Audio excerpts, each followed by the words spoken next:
Alors, pourquoi et de quelle façon j'aborde ce domaine? En fait, c'est simplement que j'ai, je crois, une approche un peu particulière par rapport à ce qui est en général l'approche des gens qui travaillent sur le son.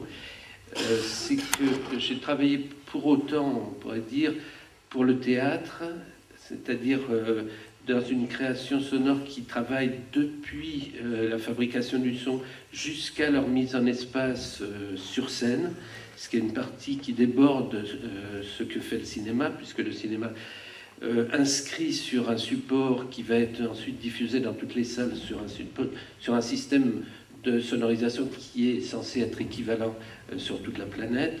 Nous, au théâtre, on a bien sûr à repenser l'installation dans l'espace, c'est-à-dire la mise en scène sonore des sons, et du coup, ça nous impose en fait, ça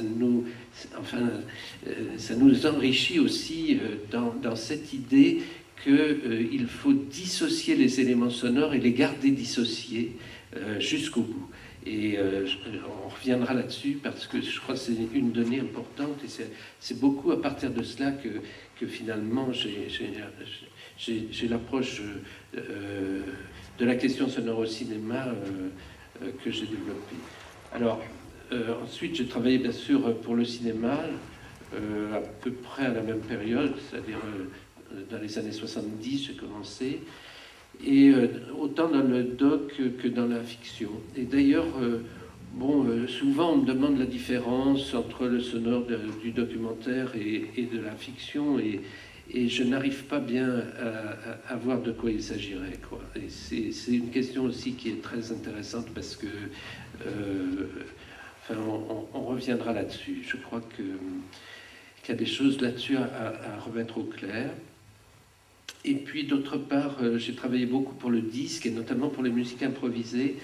En l'occurrence, dans les années 70, au lendemain de 68, au moment où finalement il y a eu à la fois une grande libération des formes, enfin qui existait depuis longtemps, puisque la free music a commencé en 58 avec le disque d'Ornette Coleman, Free Jazz, mais aussi avec un métissage avec à la fois la musique pop, les musiques rock, et puis la musique contemporaine.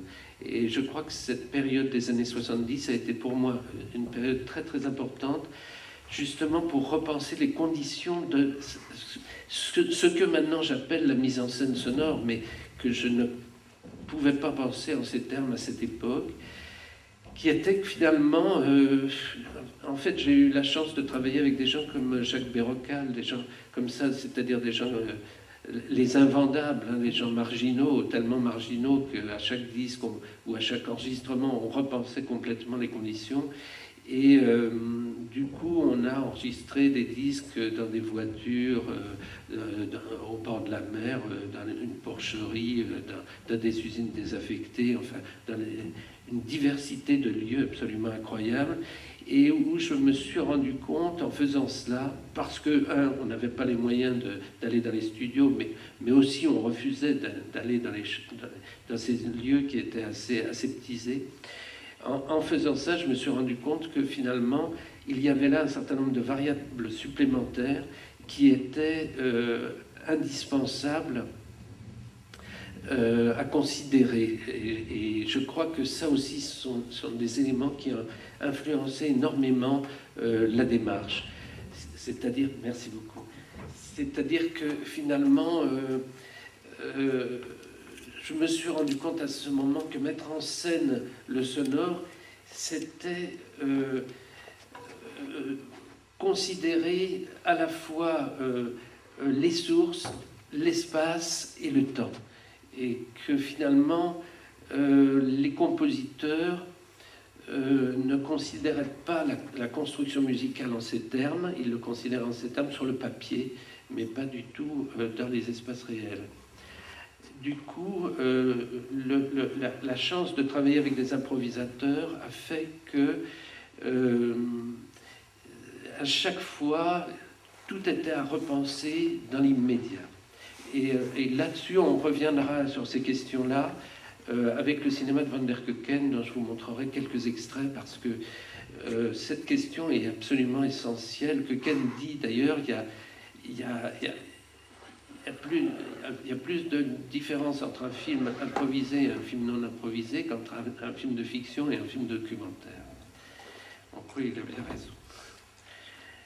Et donc, la croisée, si vous voulez, de toutes ces démarches, et notamment le travail au théâtre, qui est un travail qui permet de passer énormément de temps, non pas dans la fabrication des objets, mais dans la réflexion, dans la démarche, dans l'aller-retour, et puis dans quelque chose qui est de l'ordre de fabriquer un objet qui va tous les jours être toujours dans une situation relativement fragile. C'est-à-dire que la régie, ce qu'on appelle la régie du théâtre, c'est-à-dire l'envoi des sons à la fois en répétition et pendant les représentations, c'est quelque chose qui a à voir avec le geste, qui a à voir avec un acte d'une très grande précision, grande fragilité, mais en même temps d'un synchronisme que l'on réorganise avec la scène en permanence. Et ce synchronisme n'est pas un synchronisme tel qu'il est au cinéma, c'est-à-dire quelque chose qui serait extrêmement déterminé au préalable, préconstruit, mais au contraire où tous les points de synchro sont à rejuger, repenser à chaque instant d'envoi des sons tout au long du spectacle.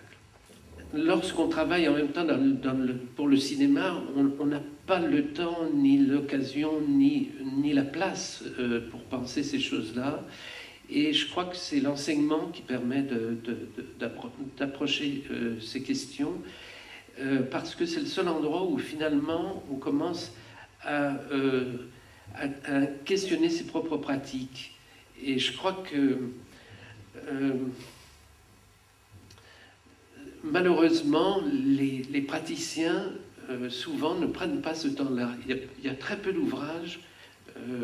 Là, je repense, on a fait cette année un petit hommage à Antoine Bonfanti au cinéma du réel. Antoine n'avait rien écrit.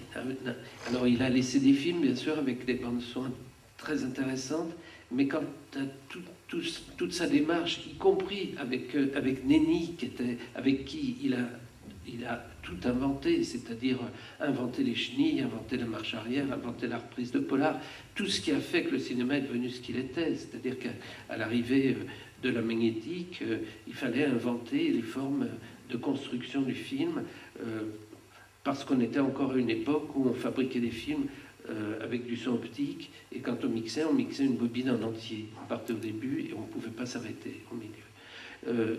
Des gens comme lui ont inventé de nouveaux procédés, de nouvelles méthodes, de nouvelles approches. Et on peut voir qu'effectivement, ce sont des approches, on pourrait dire, technologiques, mais en même temps, elles ne sont techniques et technologiques que parce qu'elles répondent à un besoin, à une nécessité de rendre les pratiques beaucoup plus précises et beaucoup plus juste par rapport à un projet. Donc je disais que c'est toutes ces personnes, tous ces techniciens qui ont travaillé dans le métier du cinéma, finalement très peu ont laissé des traces, très peu ont laissé des notes, et finalement on voit qu'il n'y a pratiquement aucune réflexion qui part de cette question qui me paraît la plus essentielle, qui est comment faire. On se rend compte que, par exemple, tous les écrits sur la psychanalyse, quand on regarde les écrits de Lacan ou de Freud, sont des écrits sur un comment faire. C'est-à-dire qu'ils sont des écrits qui partent des pratiques et non pas d'une théorie ou d'une place qui serait universitaire. Eh bien, pour le cinéma, malheureusement, souvent, ce sont des écrits qui partent de la critique ou qui partent d'une étude universitaire, d'une étude d'historien, d'analyse, mais non pas d'une étude du terrain, c'est-à-dire d'une problématique de ce que j'appelle l'écriture du son, c'est-à-dire des modalités de la confection d'un objet en fonction d'un projet. Et je pense que malheureusement, les cinéastes eux-mêmes, lorsqu'ils écrivent sur le cinéma, écrivent très très peu sur ces questions-là. Bien sûr, on trouve des notes, on trouve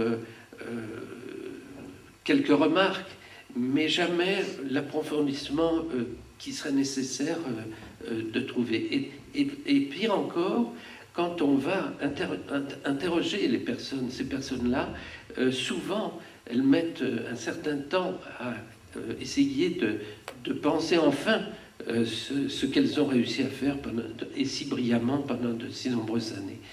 Donc l'objet n'est pas clair, l'objet n'est pas clair, l'objet n'est pas visible, au moins qu'on puisse dire, et il se pratique, et c'est toujours pratiqué par, on pourrait dire par défaut, c'est-à-dire que curieusement, quand on considère les œuvres, l'œuvre globale d'un cinéaste, on se rend compte que c'est sur 1, 2, 3 films, souvent au maximum, que le sonore est présent. Et dans le reste des films, c'est un sonore tout à fait ordinaire. Enfin, c'est le sonore que l'on sait faire au cinéma et qui est l'accompagnement d'une image qui n'est pas muette. Mais quand je parle d'un cinéma sonore, ce serait un cinéma qui aurait besoin d'aller jusqu'au sonore pour atteindre un niveau de production, du partage du sensible, un niveau de réalisation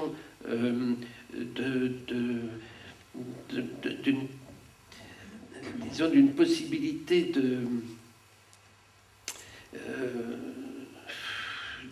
d'échanges qui se servent bien évidemment de cet objet de manière habile, disons, qui mettent en jeu, qui trouvent des règles du jeu et qui démontent d'ailleurs ses propres règles pour atteindre un certain niveau de qualité sonore. Alors le paradoxe du sonore, bien sûr, c'est évidemment toujours la même question, c'est que l'objet n'est jamais à l'arrêt, quoi. L'objet n'est jamais à l'arrêt. C'est-à-dire qu'avec l'image, on peut s'arrêter. On peut s'arrêter au tournage, on peut décider qu'est-ce qui sera la limite du cadre, en haut, en bas, sur les côtés. On peut décider à quelle heure, ou quel éclairement, etc. Au son, tout est éphémère. Et une fois que l'objet est enregistré, à la réécoute, là encore, on ne peut pas le considérer à l'arrêt, puisqu'il n'apparaît pas. À l'arrêt, c'est du silence. Et donc, ça veut dire que travailler le sonore, ça veut dire finalement se placer dans le mouvement, à un certain régime de mouvement, dans un certain régime de mouvement.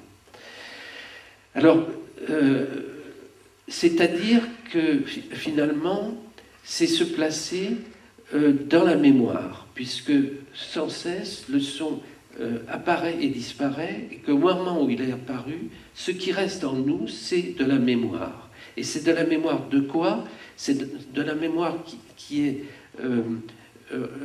placée dans notre pouvoir d'être affecté, c'est-à-dire non pas de la mémoire de signes, non pas cette voiture que j'entends, c'est une 2 chevaux parce que j'en reconnais le signe, mais c'est une mémoire qui est quelque chose qui a beaucoup plus à voir avec le toucher, qui a beaucoup plus à voir avec une inscription extrêmement profonde dans la reconnaissance, non pas d'un objet, mais d'une situation. Même si cette reconnaissance n'est pas consciente. Donc, aller travailler avec le son, c'est effectivement travailler avec les affects. Non pas en se disant on va faire un catalogue d'affects, parce que ça n'existe pas, puisque chacun a des affects différents en fonction des éléments qu'il entend. Et c'est ça aussi la question fondamentale et la difficulté du travail du son, et sa richesse. C'est donc qu'on ne peut pas, contrairement à ce que croyaient tous les courants des sémiologues des années 70, on ne peut pas construire avec une espèce de catalogue de sons qui nous donnerait des sensations ou des jouissances quelconques, mais la question se constitue non pas son par son, non pas mémoire spécifique par mémoire spécifique, mais quelque chose qui a beaucoup plus à voir avec la globalité du temps, c'est-à-dire son défilement, son flux, ses régimes énergétiques, etc.